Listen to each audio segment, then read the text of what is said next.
You didn't get worse at remembering things. You walked through a door. That's it. That's the whole trigger. And it happens to 5-year-olds, to 20-year-olds, to people with perfect memories, exactly the same way it happens to you. You know the moment. You're in the kitchen. You need something from the bedroom. You stand up, you walk, you cross the threshold, and it's just gone. Not fuzzy, not on the tip of your tongue. Gone. The way a browser tab closes. You stand there, in the middle of a room you walked into on purpose, for a reason you were completely certain of 4 seconds ago, running through a mental checklist that comes up empty. Phone charger. Socks. Was it socks? It wasn't socks. Most people blame themselves. Getting older. Too distracted. Too much on my mind. Here's the actual answer. And it's stranger than any of those. Your brain did that on purpose. Let's find out why. In 2011, a cognitive psychologist named Gabriel Radvansky at the University of Notre Dame set out to test something almost nobody had studied directly. Not memory in general. Doorways specifically. His team built a simple task. Participants moved through a virtual building, picking up an object at one table, carrying it, and swapping it for a different object at another table.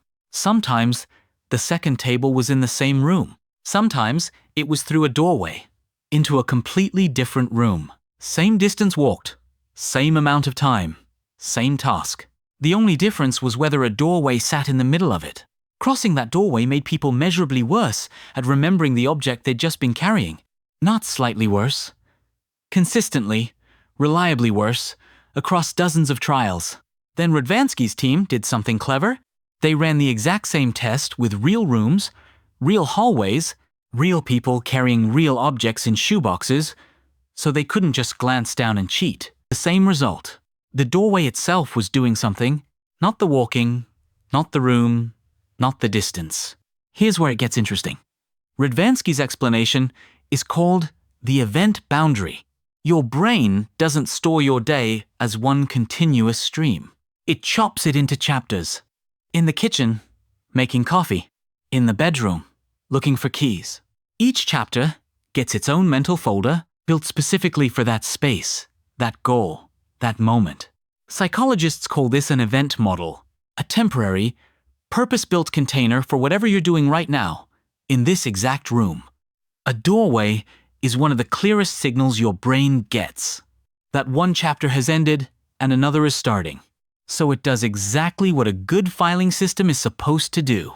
It closes the folder marked kitchen and opens a new one marked bedroom. And whatever thought you were mid-sentence with, if it hadn't been filed properly yet, gets left behind in the folder that just closed. This isn't a glitch in your memory. It's your memory's filing system, working exactly as designed, just not designed with your car keys in mind. There's an even deeper layer to why this happens, and it comes from a separate line of research led by psychologist Jeffrey Zacks at Washington University in St. Louis. His work suggests your brain is running a constant prediction engine, guessing, moment to moment, what's about to happen next. Most of the time, those guesses are close enough that nothing changes. But when reality suddenly stops matching the prediction, a new room, a new layout, a new set of objects you weren't expecting, that mismatch itself is the signal. Psychologists call it a spike in prediction error, and it's precisely that spike your brain uses to decide a chapter just ended. A doorway isn't magic.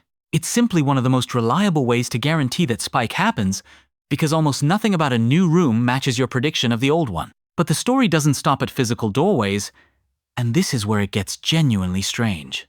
Later researchers, building on Radvansky's work, found that a doorway isn't actually the essential ingredient. The boundary is, watching a scene change in a film creates the same effect. Ending one phone call and starting another creates the same effect.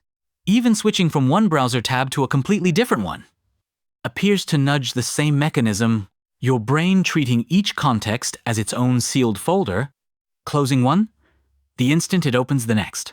Think about the last time you opened your laptop to look something up, and 3 tabs later, genuinely couldn't remember what you'd opened it for in the first place. Same mechanism. No physical door anywhere in sight. Think about hanging up one call and picking up another, and realizing halfway through You've already forgotten a detail from the first conversation that felt important 30 seconds earlier. Every major transition in your day is a small doorway, whether or not there's an actual door attached to it. Which raises an obvious question.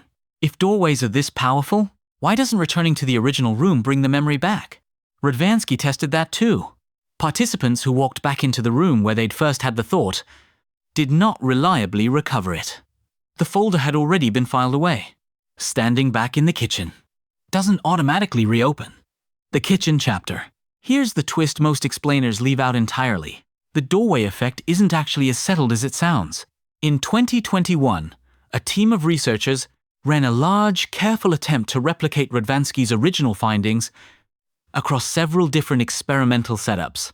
Virtual environments, real environments, people actively walking, people simply watching a video of someone else walking. Some of their experiments reproduced the effect cleanly. Others didn't find it at all.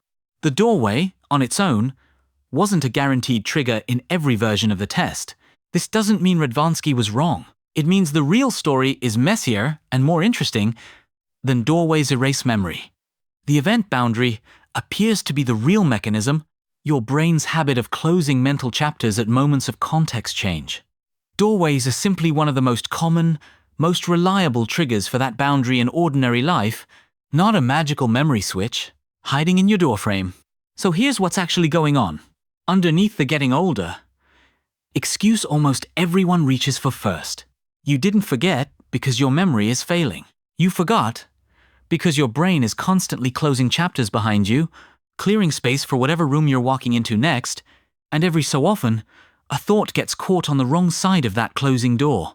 There's a small, genuinely useful trick buried in this research. Say the thing out loud, right before you cross the threshold. I'm getting my glasses. Spoken language seems to get filed more durably than a silent intention, surviving the boundary a little better than a thought that never left your head. There's a second trick worth knowing too. If you can, form the intention closer to where you'll actually use it, rather than halfway across the house. The fewer boundaries a thought has to survive, the better its odds of making it to the other side intact. Neither trick is foolproof. It won't work every time. Nothing about a system built to file away 90% of your day is going to be perfectly tidy. But it's a small, strange piece of proof that your forgetfulness was never really about you at all. It was always about the door.